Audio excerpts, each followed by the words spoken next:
Assalamualaikum warahmatullahi wabarakatuh. Bagaimana kabarnya teman-teman online sekalian? Mudah-mudahan senantiasa dalam rahmatnya Allah Subhanahu wa Ta'ala. Amin amin ya rabbal alamin.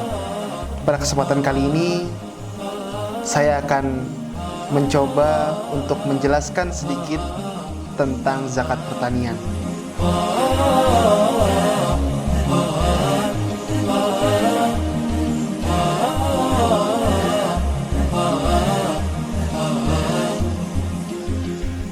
Ketika membicarakan Indonesia, ada dua hal yang selalu jadi ingatan saya.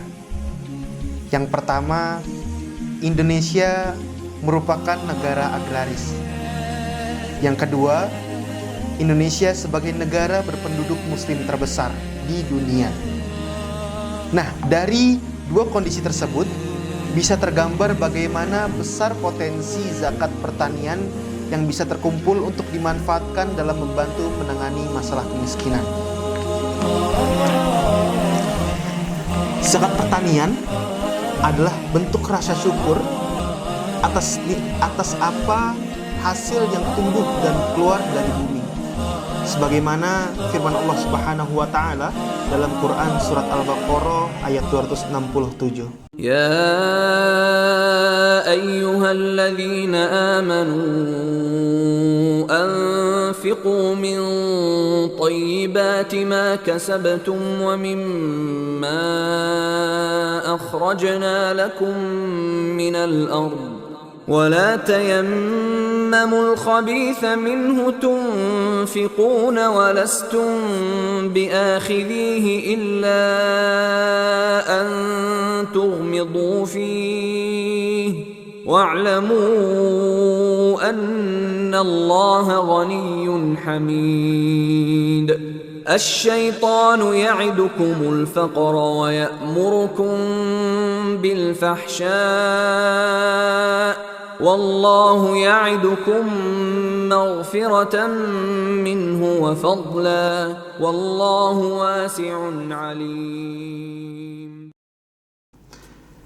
Adapun firman Allah yang lain dalam Quran surat Al-An'am ayat 141 yang artinya, dan dialah yang menjadikan kebun-kebun yang berjunjung dan yang tidak berjunjung, pohon kurma, tanaman-tanaman yang bermacam-macam buahnya, zaitun dan delima yang serupa atau bentuk dan warnanya itu sama dan tidak sama rasanya.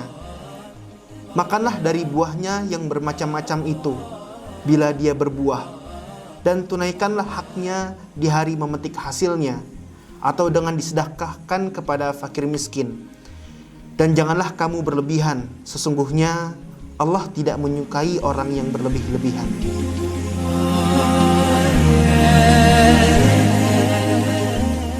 Mengutip dari Lazismu, para ulama sepakat bahwa hasil pertanian yang wajib dizakati ada 4 macam. Yang pertama, syair atau gandum kasar, hintoh atau gandum halus, kurma dan kismis atau anggur kering.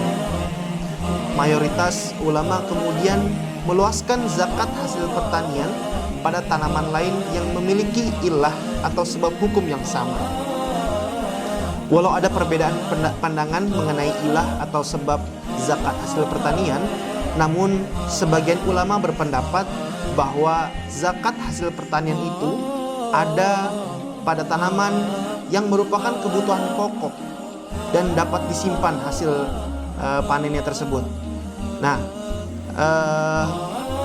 4 jenis hasil pertanian yang dianggap memiliki ilah yang sama adalah padi, gandum, jagung, dan sagu.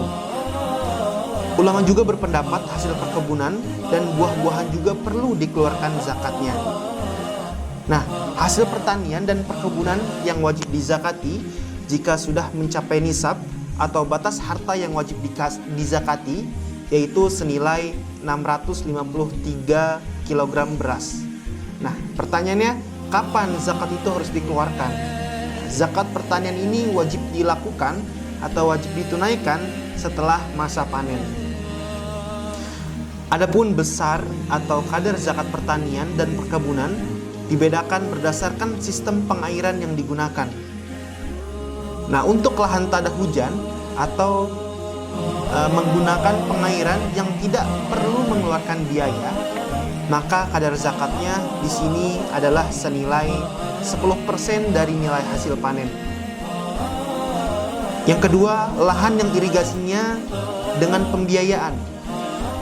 Kadar zakatnya yang wajib dikeluarkan adalah sebesar 5% dari hasil panen keseluruhan. Dan yang ketiga, lahan dengan irigasi campuran 50% berbayar dan 50%-nya lagi tidak berbayar.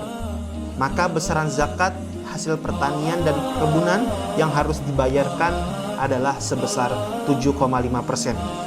Sebagaimana diriwayatkan oleh Ibnu Umar radhiyallahu an, bahwasannya Nabi Muhammad SAW bersabda, terhadap tanaman yang disirami hujan dari langit dan dari mata air atau yang digenangi oleh air selokan, dikeluarkan zakat 1/10-nya. Sedangkan terhadap tanaman yang diairi dengan sarana pengairan 1/20-nya. Hadis riwayat Bukhari dan Ahmad. Mungkin itu yang sedikit bisa saya sampaikan. Kurang lebihnya mohon maaf. Wallahu a'lam bishawab. Assalamualaikum warahmatullahi wabarakatuh.